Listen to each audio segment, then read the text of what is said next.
찬양하는 우리 선교회 모든 분들을 뵈니까 든든하고 기쁜 마음이 듭니다.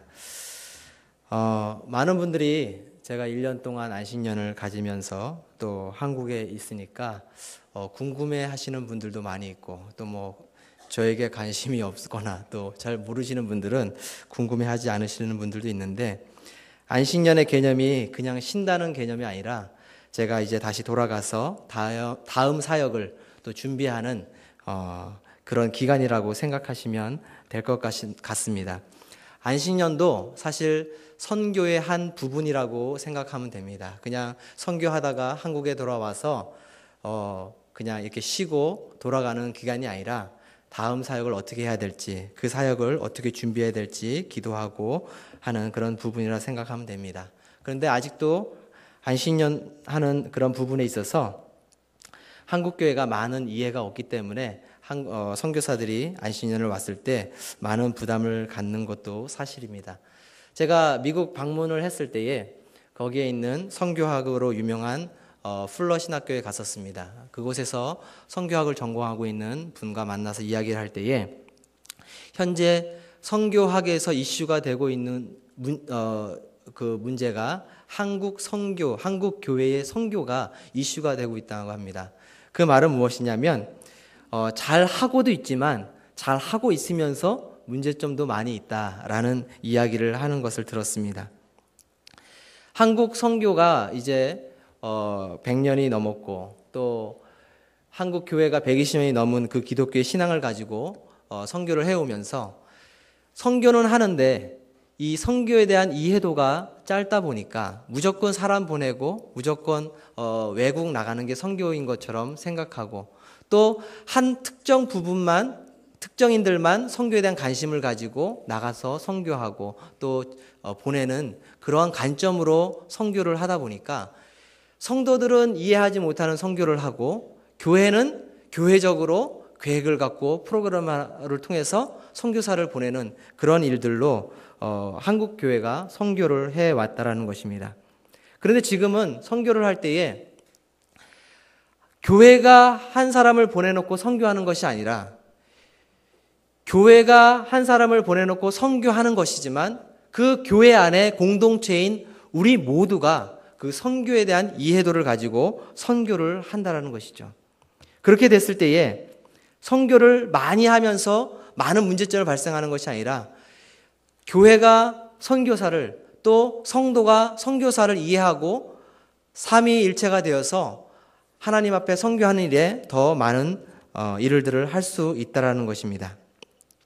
오늘은 선교 헌신 예배인 만큼 제가 말씀을 함께 전하면서 선교에 대한 이해도를 돕는 말을 하고 또 은혜되는 시간을 가졌으면 좋겠습니다. 먼저는 선교 헌신 예배는 오늘 나와 찬양 부르신 또 하나의 선교회라고 하는 이 단체의 특정한 사역은 아닙니다. 선교라고 했을 때에 우리가 한 특정 단체의 고유 사역이 아닌 것을 우리가 분명히 알고 그 일에 동참할 수 있어야 된다는 것입니다. 이분들은 선교에 대해서 좀 더 관심이 있고, 이분들은 선교에 대해서 좀 더 많이 알기 때문에 이 일들을 하는 것이 아니라 내가 조금 부족하고 내가 좀 알지 못하지만 그 일에 함께 동참하는 것이 바로 선교라는 것입니다.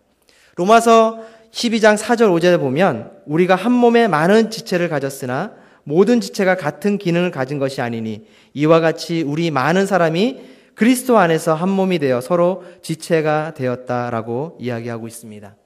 이 말뜻은 그리스도 안에서 한 몸 된 그리스도인의 삶의 방향은 같지만 그 방향으로 가기 위해서 움직여지는 지체의 기능들은 다를 수 있다는 것입니다.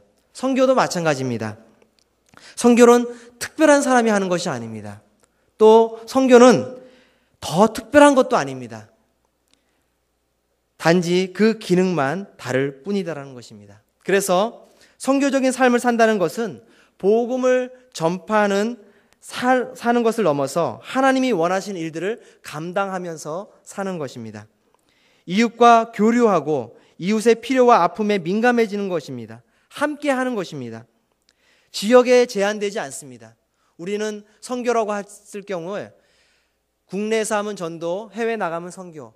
맞습니다. 말뜻은 라틴어에서 빌려왔기 때문에 우리가 미토라는 그 라틴어의 어원에서 보내다라는 말로 선교라고 얘기를 하지만 하나님 입장에서 봤을 때는 그것이 지역에 제한되지 않는다라는 것입니다. 제가 여기 와가지고 십자인대가 약하다는 걸 알았습니다. 그래서 병원에서 입원을 해서 그 진찰을 하고 의사 선생님은 수술을 하라고 하는데 수술을 하지 않는 방법이 있습니까? 라고 물어봤더니 그 주변에 있는 근육을 강화해서 같이 사용하면 수술을 하지 않고 사용할 수 있다라고 얘기를 들었습니다. 하나님께서 우리 몸을 만드셨을 때에 만약에 조금 약하고 조금 필요 없는 것들에 대해서 우리가 잘라내고 쓰지 않는다라면 우리의 몸은 어떻게 되겠습니까? 이것처럼 우리의 몸이 약한 부분이 있어도 다른 것들로 유기적으로 돕는 것을 통해서 우리의 몸이 살아가는 것입니다. 교회도 마찬가지입니다. 선교는 선교에서만 하는 일로 치부하는 것이 아니라 다른 사람보다 잘 몰라도 함께 해서 그 교회에 참여하고 선교에 참여하는 것입니다. 우리가 말씀을 한 점 찾아보겠습니다. 마태복음 28장 19절입니다.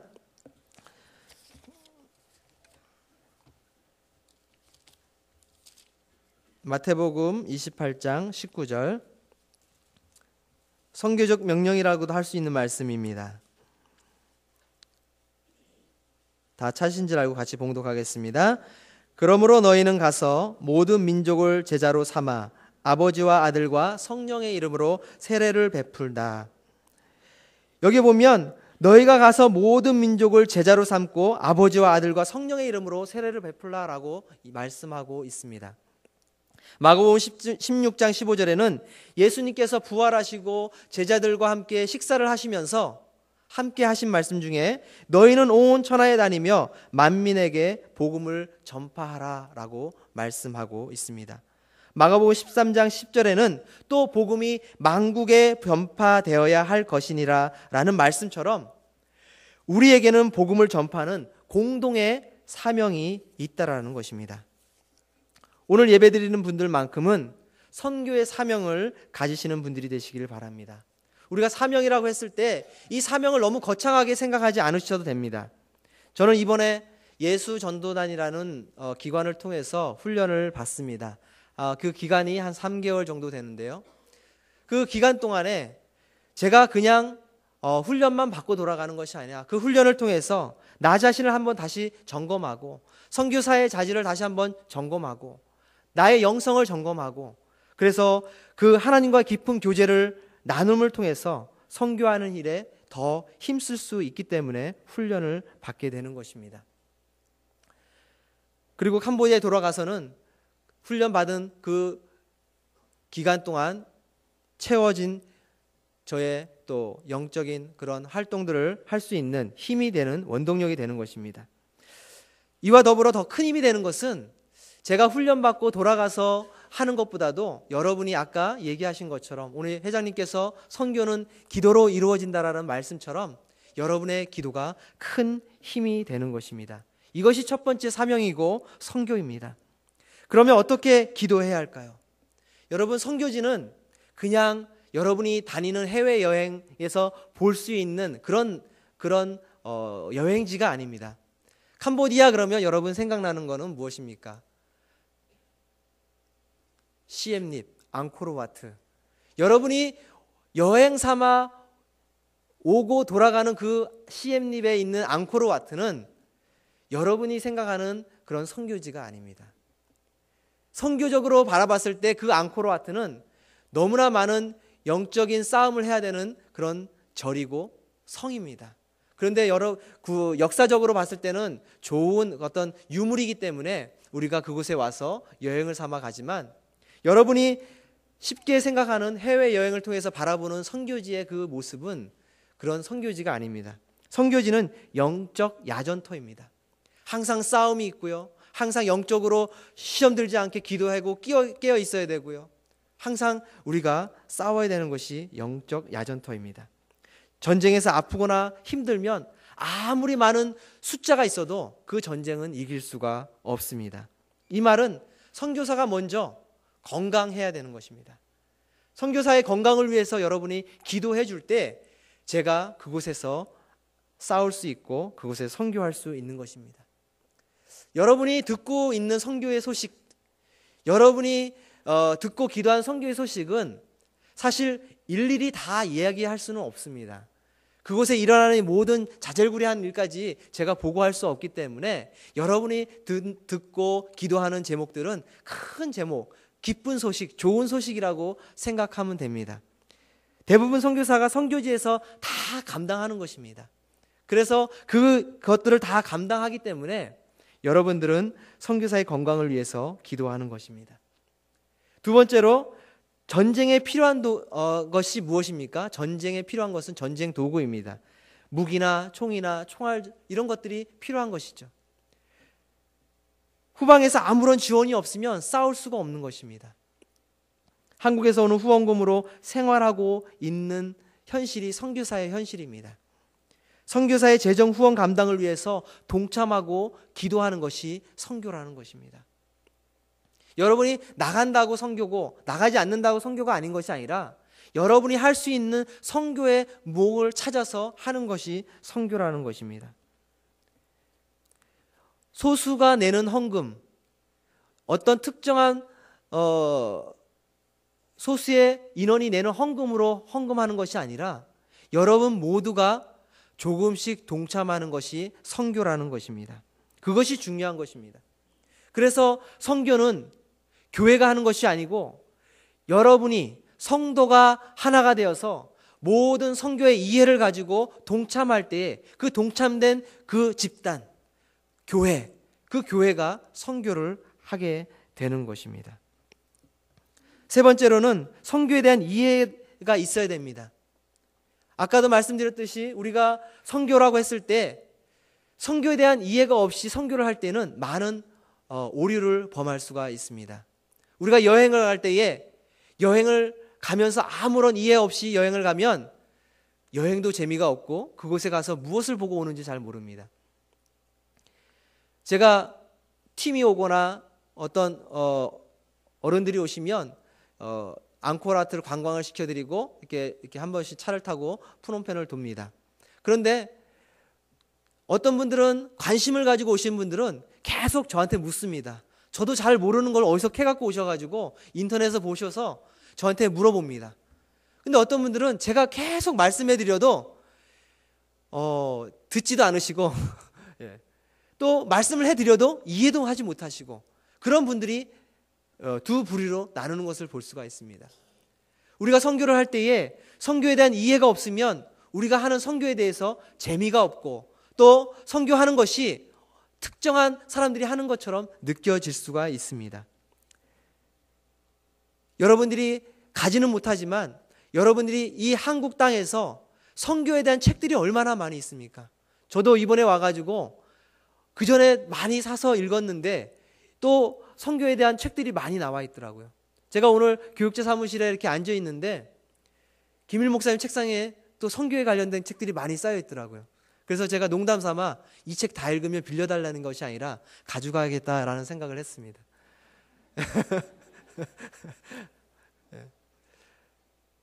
한국에는 선교를 알기 원하면 얼마나 많은 책들이 우리 주변에 있는지 모릅니다. 선교사가 모르는 부분까지도 책을 통해서 저보다 더 훌륭하신 분들, 저보다 더 많은 선교를 하신 분들이 책을 통해서 선교에 대해서 이야기하고 있다라는 것입니다. 그럼 선교지에서 교회를 세워서 자립을 할 수 있을까라는 생각도 하게 되는 것이죠. 제가 7년 동안 캄보디아에 선교를 하고 또 중간에 많은 아픔이 있었지만 그 아픔을 극복하고 교회를 제가 또 세우고 그 교회 안에서 예배를 드리는 가운데 과연 뚫고 화평교회는 자립을 할 수 있을까? 좀 어려운 말이지만 한마디로 자립은 할 수가 없습니다. 선교지에서 교회가 자립을 한다는 것은 정말 어려운 일입니다. 많은 선교사들이 선교지에서 교회를 세우고 그 교회를 통해서 하나님의 말씀을 전하고 복음을 전하고 많은 어린 아이들과 주변에 성인들이 오지만 그들을 통해서 교회가 자립한다는 것은 상당히 불가능한 일입니다. 저만 해도 교회 임대비와 또 사례비와 주일학교 간식비와 여러 가지 유틸리티비가 들어가면 그 비용이 그 나라 사람들에게 한 달 월급보다도 몇 배의 월급을 사용하는 그런 지출이 있기 때문에 그들에게 또 교회를 세우고 그 교회를 통해서 자립을 할 수 있는 것은 상당히 어려운 일입니다. 한국의 많은 선교사가 캄보디아에 교회를 세우지만 제가 알고 있는 한 캄보디아에 있는 교회 중에 자립된 교회가 거의 없는 걸로 알고 있습니다. 교회가 크면 클수록 많은 재정적인 부분이 들어가고 교회가 작으면 작을수록 또 헌금이 작고, 여러분 교회는 헌금으로 운영되지 않습니까? 그런데 교회 안에 나오는 주일학교 학생들 또 청년들이 내는 헌금들이 얼마가 되겠습니까? 제가 주정 헌금 한 번 내는 것보다 적은 헌금이 들어온다는 것이죠. 그것이 선교지의 현실입니다. 그래서 서양 선교사들이 NGO 비영리 단체를 만들어서 그곳에서 기술을 가르치고 그 기술을 통해서 수입을 창출하고 있습니다. 또 한 가지는 선교한다라고 말할 때에 큰 교회가 작은 교회를 돕는다라는 차원에서 접근을 하는 것이나 아니면 교회 개척을 지원하는 방식으로 접근을 하는 것은 큰 오류가 있다라는 것입니다. 우리가 지원을 하는 어떤 작은 교회, 우리가 교회 개척을 해서 지원하는 그런 접근 방식은 선교지에 맞지 않습니다. 왜? 선교지는 계속해서 뿌려야 되는 것이기 때문입니다. 캄보디아의 기독교인들이 몇 프로나 될 것 같습니까? 인터넷을 쳐보면 한 3%에서 5%, 많게는 5%까지 하지만 저희가 조사한 결과 순수 기독교인은 1%가 되지 않습니다. 90% 이상이 불교입니다. 교회에 나오는 모든 어린 아이들이 교회는 나오지만 돌아가면 불교인으로 살아가고 있습니다. 1% 안에서도 95%가 빈곤자들입니다. 없는 사람들입니다. 돈이 있어도 헌금하지 않습니다. 푸놈펜 안에 현지인 교회가 있습니다. 큰 교회가 있습니다. 그 교회가 요즘 많은 활동들을 하고 또 약간의 자립은 되어 가지만 들려오는 소식을 보면 그 안에서 목사 사례비나 아니면 그런 그 비용들은 또 그 목사님이 미국 시민권을 갖고 있기 때문에 미국에서 후원받는 걸로 저는 알고 있습니다. 이만큼 선교지에서의 어떤 교회 자립이 쉽지가 않다라는 것입니다. 아직도 심어야 할 것들이 너무나 많이 있다라는 것이죠. 그래서 신학생들을 키우고 또 대학생들을 선택해서 또 대학을 보내고 그렇게 해서 20년, 30년, 40년이 지난 이후에 캄보디아 교회 스스로가 자립할 수 있도록 만들어주는 것이 선교사의 역할인 것입니다. 선교사는 교회를 자립시키고 교회를 세우는 것이 선교사의 역할이 아니라 선교사는 사람을 키우고 그 사람을 통해서 그 사람이 현지인 교회를 세우는 것을 돕는 역할을 하는 것이 선교사라는 것입니다. 어쩌면 끝이 보이지 않을 정도로 심어야 될지 모릅니다. 지금 심고 있는 내가 나의 열매를 맺기 위해서 심는 것이 아니라 캄보디아의 미래를 바라보고 심는 것입니다. 선교는 본질적인 복음을 전하는 것 같지만 실질적으로는 그들의 배고픔까지도 해결해 주어야 하는 것이 바로 선교인 것입니다. 한국 선교의 시작이 어떻게 되었습니까? 한국 선교사 역사에 보면 많은 사람들이 나오고 많은 사람들이 그 일들을 감당했습니다. 하지만 그 비하인드 스토리 보면 중국에 있는 한 선교사가 와서 한국에 감자 씨앗을 심는 것부터 시작하였습니다. 그 당시에 얼마나 한국이 어려웠습니까? 그 당시에 한국이 잘 살 수 있었습니까? 얼마나 많은 어려움이 있었습니까? 하지만 그 어려움 속에서 선교사가 할 수 있었던 것은 감자 씨앗을 심는 것이었습니다. 그리고 서양 선교사들이 이후에 들어오면서 학교를 세우고 병원을 세웠습니다. 여러분이 잘 아시는 배제학당, 이화학당, 연희학당, 제중원이라는 병원, 지금의 세브란스 병원이죠. 그런 병원들을 세움으로 인해서 한국교회가 점점 더 선교에 대해서 알게 되고, 또 사람들을 키움으로 인해서 그 사람들이 한국교회의 큰 지도자가 되었습니다. 건축가의 말을 들어보면 그 당시에 지었던 건물들이 아직까지도 쓰여지고 있는 것을 볼 수가 있습니다. 한국은 기독교가 120년이 됐다고 합니다. 그런데 캄보디아는 몇 년이 됐습니까? 이제 복음이 열린 지 20년밖에 되지 않습니다. 한참 더 가야 되겠죠. 30년이 갈지 50년이 갈지 100년이 갈지 알 수 없습니다. 하지만 우리가 알 수 있는 것은 지금 내가 할 수 있는 것 안에서 계속해서 심는 것입니다. 그럼에도 불구하고 선교에서 제일 중요한 것은 영혼 구원입니다. 성경의 많은 곳에서 영혼 구원의 소중함을 이야기하고 있습니다. 마태복음 18장에 잃어버린 양에 대해서 이야기하고, 누가복음 15장에 잃어버린 드라크마야를 이야기하면서 죄인 한 사람이 회개하면 하나님의 사자들 앞에서 기쁨이 된다라고 말씀하고 있습니다. 이처럼 영혼의 소중함을 알기 위해서 우리는 예수 그리스도의 마음을 품어야 합니다. 오늘 읽은 말씀처럼 그리스도 예수의 마음을 품는 자가 바로 하나님의 말씀에 순종하고 나아갈 수 있는 것입니다. 성도라면 누구나 예수 그리스도의 마음을 품어야 합니다. 그리스도의 심장을 품는다라는 것입니다. 빌립보서 1장 8절의 말씀에 내가 그리스도의 심장으로 너희를 얼마나 사랑하는지 하나님이 내 증인이 되신다라고 사도 바울은 이야기하고 있습니다. 영혼 구원을 위해서 사도 바울처럼 그리스도의 심장을 가지고 사랑해야 되는 것입니다. 그냥 우리가 인간적인 사랑을 가지고 사랑하는 것이 아니라 예수 그리스도의 심장을 가지고, 예수 그리스도의 마음을 가지고 우리가 다가가는 것입니다. 금요철야 때 이재영 목사님께서 말씀하신 그 말씀처럼 우리의 중심 가운데 내가 있는 것이 아니라, 내가 주인이 되는 것이 아니라 하나님 중심으로 하나님이 주인이 되어서 그분이 원하시는 것을 하는 사람이 바로 그리스도인인 것입니다. 왜 바울이 예수님의 마음을 품으라고 했습니까? 왜 그렇게 품으라고 권면을 했습니까? 그것은 인간의 본성 자체가 허영심으로 꽉 차 있기 때문입니다. 인간은 허영심과 탐욕으로 꽉 차 있기 때문에 사도 야고보는 욕심이 잉태한 지 죄를 낳고 죄가 장성한 지 사망을 낳는다라고 말씀하고 있습니다. 욕심과 죄, 이러한 모든 것들이 심각하게 우리 마음에 있다라는 것입니다. 알고 보면 죄의 자리가 어디냐? 우리의 마음이라는 것이죠. 그렇기 때문에 우리의 마음 가운데 이 죄의 본성을 없애기 위해서 우리는 예수 그리스도의 마음을 가질 수 있어야 합니다. 허영과 탐욕으로 꽉 차 있는 이것 다 지워버리고 다른 사람을 나보다 더 높게 여기고 귀하게 여길 수 있고, 그리하여 자신만 돌보는 것이 아니라 다른 이들도 돌볼 수 있는 그러한 겸손한 삶을 살기 위해서 부득불 우리에게 필요한 것이 바로 예수 그리스도의 마음인 것입니다. 그래서 우리는 예수의 마음을 가져야 합니다. 이것이 두 번째 사명이고 선교입니다. 예수님의 마음이 있어야 선교할 수 있는 것입니다. 여러분은 예수님의 마음이 있어야 전도할 수 있는 것입니다. 예수님의 마음 없이 우리가 그냥 인위적으로 복음을 전할 때에 그것이 무엇이 감동이 있겠습니까? 예수님께서 이 땅에 오실 때 임마누엘로 오셨습니다.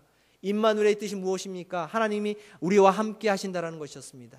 예수님께서 부활 승천하실 때에 우리에게 약속하신 게 무엇이 있습니까? 그것은 우리와 항상 함께, 영원히 함께 하신다라는 약속이셨습니다. 예수님이 이 땅에 오셔서 병자를 고치시고 이웃과 아픔을 함께 하셨습니다. 마고보장 12장 31절에 보면 예수님께서 새 계명을 얘기하면서 하나님을 섬기는 것이 첫 번째 계명이요, 두 번째 계명은 내 이웃을 내 몸같이 섬기라, 사랑하라는 것이 두 번째 계명이면서 더 큰 계명이 없다라고 말씀하고 있습니다. 선교는 예수님의 마음을 가지고 이웃과 교류하고 이웃의 필요와 아픔에 민감해지는 것입니다. 함께 하는 것입니다. 임마누엘 예수님의 마음으로 하지 않으면 그것은 선교가 아니라 구제가 되는 것입니다. 예수님의 마음으로 해야지 그것이 선교가 되는 것입니다. 구제는 누구나 할 수 있지만 선교는 하나님께 택함을 받은 백성들에게 주어지는 특별한 선물인 것입니다. 하나님께서 주신 이 특별한 선물에 저와 여러분이 함께 동참하시는 은혜가 있기를 바랍니다. 이것이 바로 그리스도의 예수의 마음을 품는 것입니다. 기도하겠습니다. 하나님 감사합니다. 오늘 우리에게 주신 이 말씀대로 우리가 들은 말씀이 이해되게 하시고 그 이해됨을 통하여 그리스도의 마음에 품고 행하는 하나님의 백성들 될 수 있도록 인도하여 주옵소서. 우리가 이제는 무작정 선교하는 것이 아니라 하나님의 마음을 가지고 이해 가운데 선교할 수 있도록 인도하여 주옵소서. 감사하며 예수님의 이름으로 기도하옵나이다. 아멘.